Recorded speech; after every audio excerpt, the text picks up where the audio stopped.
Estatuto Social da Telecomunicações Brasileiras S.A. Telebrás, artigo 83 a 91. Capítulo 10. Do Comitê de Pessoas, Elegibilidade, Sucessão e Remuneração.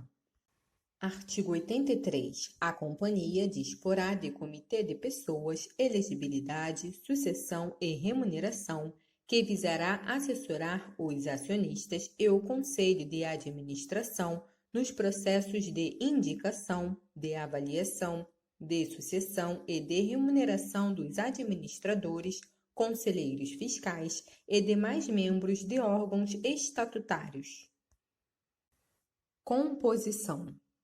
Artigo 84. O Comitê de Pessoas, Elegibilidade, Sucessão e Remuneração será constituído por 3 membros, sendo integrantes do Conselho de Administração e do Comitê de Auditoria, sem remuneração adicional, observados os artigos 156 e 165 da Lei nº 6.404, de 15 de dezembro de 1976.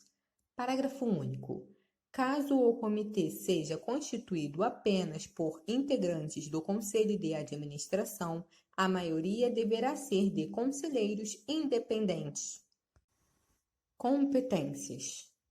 Artigo 85. Compete ao Comitê de Pessoas, Elegibilidade, Sucessão e Remuneração. Inciso 1. Opinar de modo a auxiliar os acionistas na indicação de membros do Conselho de Administração e conselheiros fiscais sobre o preenchimento dos requisitos e a ausência de vedações para as respectivas eleições. Inciso 2. Opinar de modo a auxiliar os membros do Conselho de Administração na indicação de diretores e membros do Comitê de Auditoria. Inciso 3. Verificar a conformidade do processo de avaliação e dos treinamentos dos administradores e conselheiros fiscais. Inciso 4. Realizar a autoavaliação anual de seu desempenho nos termos do inciso 3 do artigo 13 da Lei 13.303/2016. Inciso 5. Auxiliar o Conselho de Administração na elaboração e no acompanhamento do plano de sucessão de administradores. Inciso 6. Auxiliar o Conselho de Administração na avaliação das propostas relativas à política de pessoal e no seu acompanhamento. E, inciso 7. Auxiliar o Conselho de Administração na elaboração da proposta de remuneração dos administradores para submissão à Assembleia Geral. Parágrafo 1º. O Comitê deverá se manifestar no prazo máximo de 8 dias úteis a partir do recebimento de formulário padronizado da entidade da administração pública responsável pelas indicações, sob pena de aprovação tácita e responsabilização de seus membros, caso se comprove o descumprimento de algum requisito. Parágrafo 2º. As manifestações do Comitê, que serão deliberadas por maioria de votos com registro em ata, que deverá ser lavrada na forma de sumário dos fatos ocorridos, inclusive dissidências e protestos, e conter a transcrição apenas das deliberações tomadas.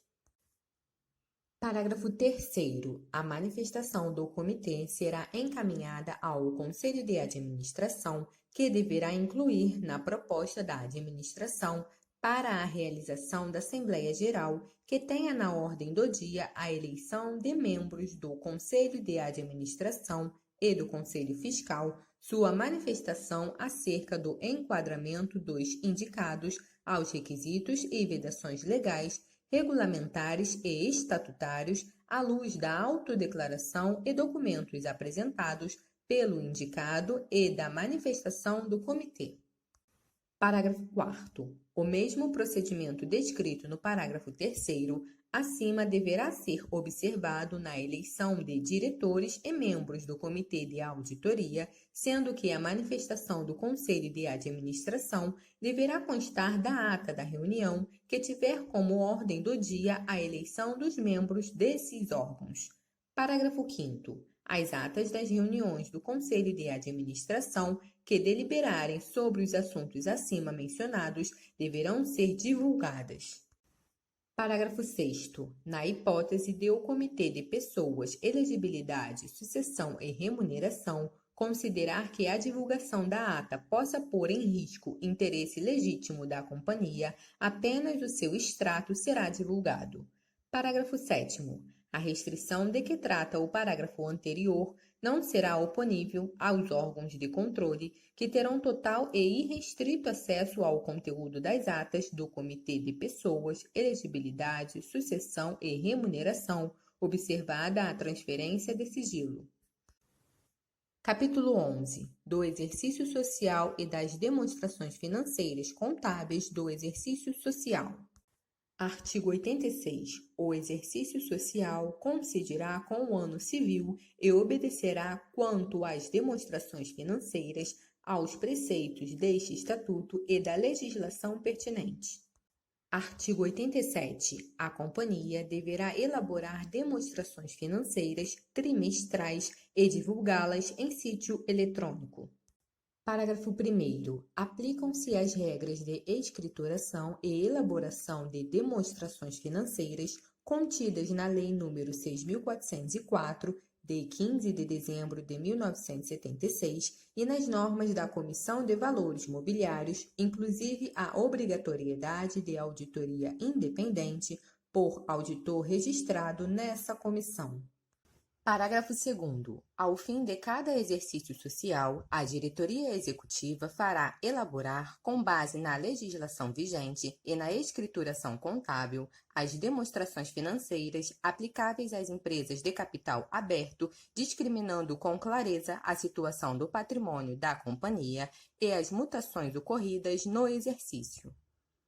Parágrafo 3º. O diretor-presidente e o diretor administrativo financeiro deverão prestar declaração por escrito, afirmando que examinaram o relatório da administração e as demonstrações financeiras da companhia e que tais documentos não contêm dados falsos nem omissões de fatos relevantes, bem como refletem as condições financeiras reais da companhia.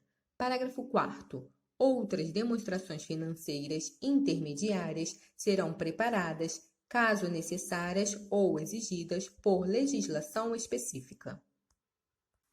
Destinação do lucro. Artigo 88. Do resultado do exercício serão deduzidos, antes de qualquer participação, os prejuízos acumulados e a provisão para o imposto sobre a renda. Artigo 89. Após a dedução dos prejuízos acumulados e da provisão para pagamento do imposto de renda, o lucro líquido terá a seguinte destinação: inciso 1, 5% para a constituição da reserva legal, que não excederá de 20% do capital social, e, inciso 2, no mínimo 25% do lucro líquido, ajustado nos termos do artigo 202 da Lei 6.404, de 1976, para o pagamento de dividendos, em harmonia com a política de dividendos aprovada pela companhia. Artigo 90. O saldo remanescente será destinado para dividendo ou constituição de outras reservas de lucros nos termos da lei. A constituição de reserva de retenção de lucros deverá ser acompanhada de justificativa em orçamento de capital previamente aprovado pela Assembleia Geral nos termos do artigo 196 da Lei 6.404, de 15 de dezembro de 1976. Pagamento do dividendo. Artigo 91. Os dividendos deverão ser pagos, salvo deliberação em contrário da Assembleia Geral, no prazo de 60 dias da data em que for declarado e, em qualquer caso, dentro do exercício social. Parágrafo 1º. Poderá ser imputado ao valor destinado aos dividendos, apurados na forma prevista neste artigo, integrado à respectiva importância, para todos os efeitos legais, o valor da remuneração paga ou creditada a título de juros sobre o capital próprio nos termos da legislação pertinente. Parágrafo 2º.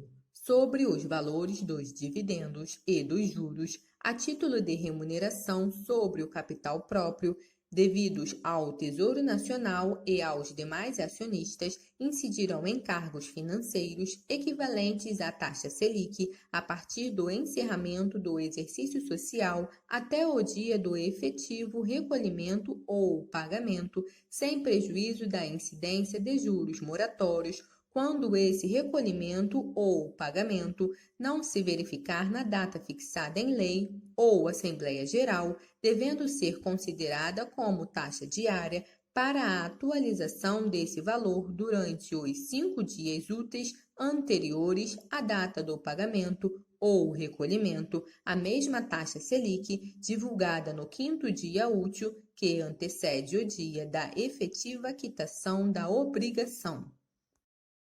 Parágrafo 3º. A companhia poderá levantar balanços trimestrais ou em períodos menores para declarar e distribuir, por deliberação do Conselho de Administração, dividendos ou juros sobre o capital próprio, a conta de lucro apurado nesses balanços, desde que o total dos dividendos pagos em cada trimestre do exercício social não exceda o montante das reservas de capital de que trata o parágrafo 1º do artigo 182 da Lei nº 6.404, de 15 de dezembro de 1976, a serem convalidados pela Assembleia Geral Ordinária.